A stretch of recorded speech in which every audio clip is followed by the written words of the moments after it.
Hello guys, welcome in this video where we look at this beautiful role-playing game called Eat the Reich by the publisher Rowan, Rook and Deckard. In this video I just want to show you how this book looks, and maybe in another one I'll explain how the rules work. So first of all, look at it. At first I was like, oh, softcover book, well, I don't know. But I didn't know what piece of art was coming. This big Eat the Reich title is Gaussian and embossed, and all over this book are splatters made in the same way. Some of them made transparent and like semi-gloss, I guess. This 3D effects feels just so good, and it's all over the cover. The next thing that surprised me was this cutout window in the front cover. You can see this girl in there, and I would bet that her eyes and teeth are glowing in the dark. I need to test it. And the last thing before we open this book are those pages. Look at these pink or purple pages, those definitely decided for me. So let's go inside. Here we can see the year is 1943. Europe is in flames. You are a unit of crack vampire commandos with a single objective: drink all of Adolf Hitler's blood and fatally destabilize the Nazi war machine. Written by Grant Howitt and featuring amazing art by Will Kirkby. On the left side, we can see the table of contents, and if we open the first cover page, here is that vampire girl in her drop coffin. Did I say drop coffin? Yes! Let's continue. The first pages are the same as in every other RPG. Informations about what a role-playing game is, how to play it, who is this for, and other basic stuffs. Next, we move on to some safety stuffs. How to play safe and some mechanics like these X cards your players can use when they don't feel good about something. In my group, there are mostly pretty sick people with quite a dark humor, so I'm not really experienced with such stuff, and I don't feel like this is something I need in my group, but I think it's definitely useful for some groups out there, and maybe mostly for playing online, where you probably don't know your players as well as your guys in real life. On the other hand, you are going to play a game about a crazy vampire squad going to kill tons of Nazis, so yeah. And also you can find here writings about historical inaccuracy. This game is not historically accurate, but I think it's quite obvious, isn't it? You can also see how those pages are made to look like classified files. I just love it. Next, there's something about setting up your game with this beautiful art over both pages. Here and on the next page, you can read basic info about pre-made characters for this game, so your players can choose the ideal one for them. There's Irina, Nicole, Cosgrave, Astrid, Chuck, and Flint. The following pages are dedicated to the character sheets. You always get a character sheet on one side and a stunning picture on the other side.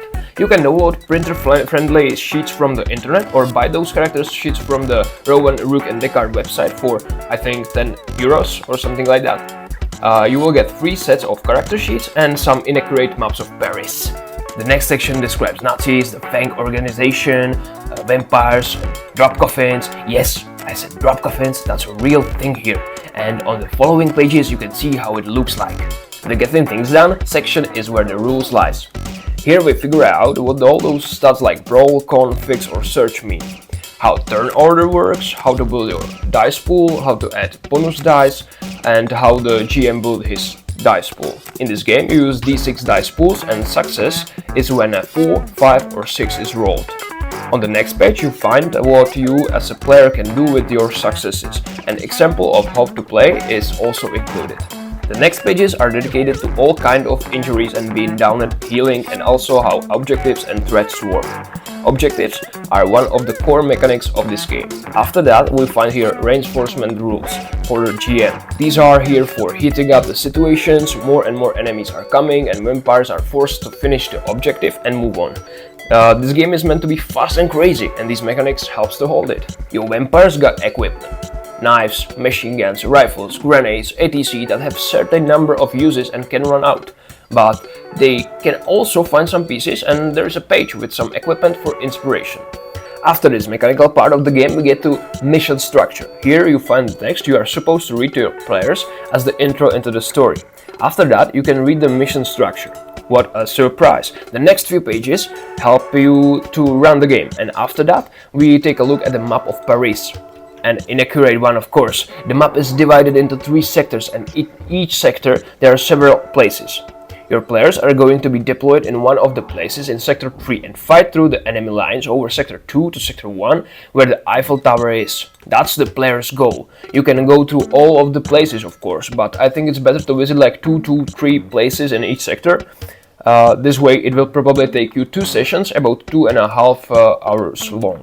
The following pages are dedicated to descriptions of all those places, what enemies are there and what objectives your players need to obtain.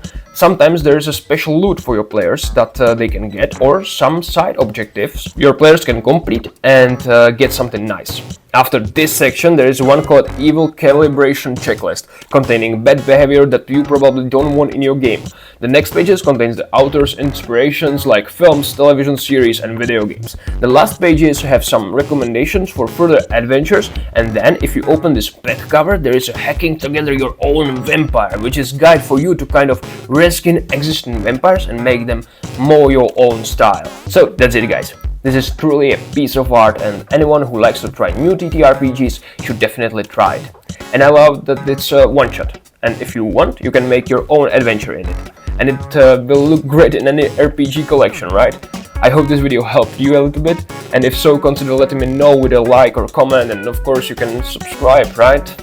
Thank you, and I hope I'll see you in the next video.